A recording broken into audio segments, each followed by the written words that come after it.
सदाशिवाष्टकं श्रीशिवपञ्चचामरस्तोत्रं च श्रीसभापतिस्तोत्रं च पतञ्जलिरुवाच सुवर्णपद्मनितटान्तदिव्यहमर्यवासिने सुपर्णवाहनप्रियाय सूर्यकोटितेजसे अपर्णया विहारिणे फणाधरेन्द्रधारिणे सदा नमः शिवाय ते सदाशिवाय शम्भवे सतुङ्गभङ्गजहनुजा सुधांशुखण्डमौलये पतङ्गपङ्कजाशुहितकृपीटयोनि चक्षुषे भुजङ्गराजमण्डलाय पुण्यशालिबन्धवे सदा नमः शिवाय ते सदाशिवाय शम्भवे चतुर्मुखाननारविन्दभेदगीतभूतये चतुर्भुजानुजा शरीर शोभमानमूर्तये चतुर्विधार्थदानशोण्डताण्डव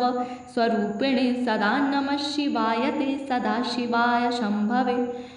शरन्निशाकर प्रकाशमन्दहासमञ्जुला धरप्रवालभासमान् वक्त्रमण्डलश्रिये करस्फुरत्कपालमुक्तरक्तविष्णुपालिने सदा नमः शिवाय ते सदाशिवाय शम्भवे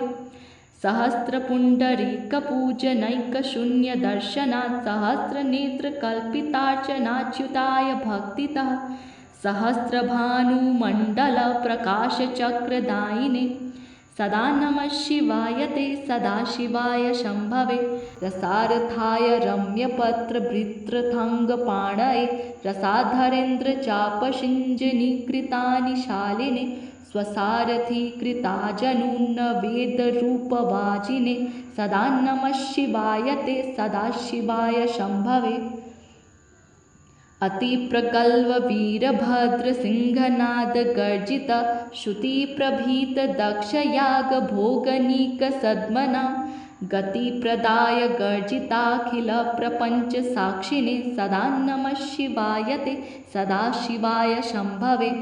मृकण्डसूनुरक्षणावधूतदण्डपाणये सुगन्धमण्डलस्फुरत् प्रभाजितामृतांशवे अखण्डभोगसम्पदर्थलोकभावितात्मने सदा नमः शिवाय ते सदाशिवाय शम्भवे